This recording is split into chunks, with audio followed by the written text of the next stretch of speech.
Good morning friend, welcome back to my channel. दोस्तों, एक latest circular issue की गई है जहां पे बताया गया है इनपुट टैक्स क्रेडिट लेज़र को आप किस तरीके से कहां कहां पे यूज कर सकते हो।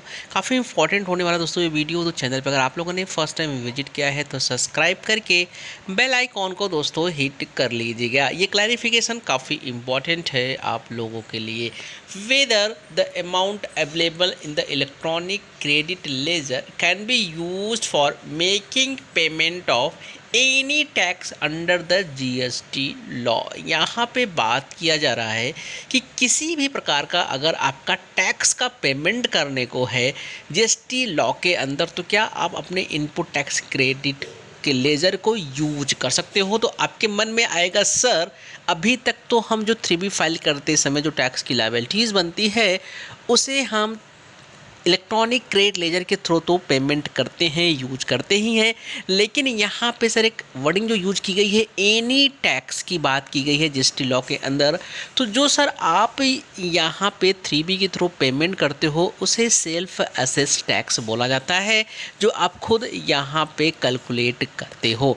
लेकिन यहीं पे दोस्तों अगर जीएसटी डिपार्टमेंट की तरफ से, जीएसटी ऑफिसर की तरफ से आपके टैक्स को असेस्ट किया जाता है, मतलब कोई डिमांड आपके अगेंस्ट में निकाली जाती है, तो क्या इस केस में वह जो टैक्स का डिमांड निकाला गया साथ में इंटरेस्ट भी होती है, पेनल्टी भी होती है, सबके लिए आप इलेक्ट्रॉनिक क्रेडिट लेजर यूज कर सकते हो या नहीं कर सकते हो, इससे ही रिगार्डिंग यहाँ पे क्लैरिफिकेशन आई है।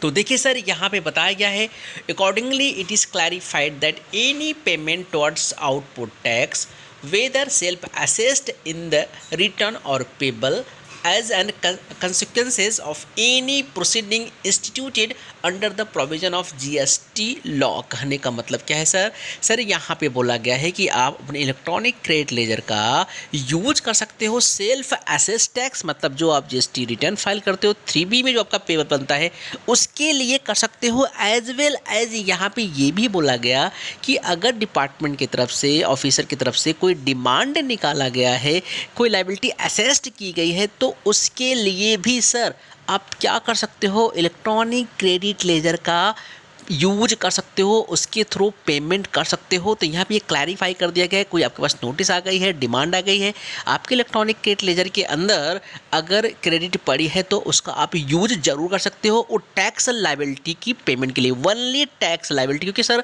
वर्डिंग लिखी थी एनी टैक्स, तो टैक्स लायबिलिटी के लिए आप यूज कर सकते हो। लेकिन अगर कोई इंटरेस्ट हो, पेनाल्टी हो, तो क्या इसके लिए यूज किया जा सकता है। तो इसके लिए भी देखिए यहाँ पे क्लैरिफाई किया गया है whether the amount available in the electronic credit ledger can be use for making payment of any liability other than tax under the GST law. Tax के अलावा अगर और कोई लायबिलिटीज़ आपको डिमांड के थ्रू में निकली है, मतलब इंटरेस्ट हो सकता है या पेनल्टी हो सकती है, तो क्या इसके लिए यूज कर सकते हो।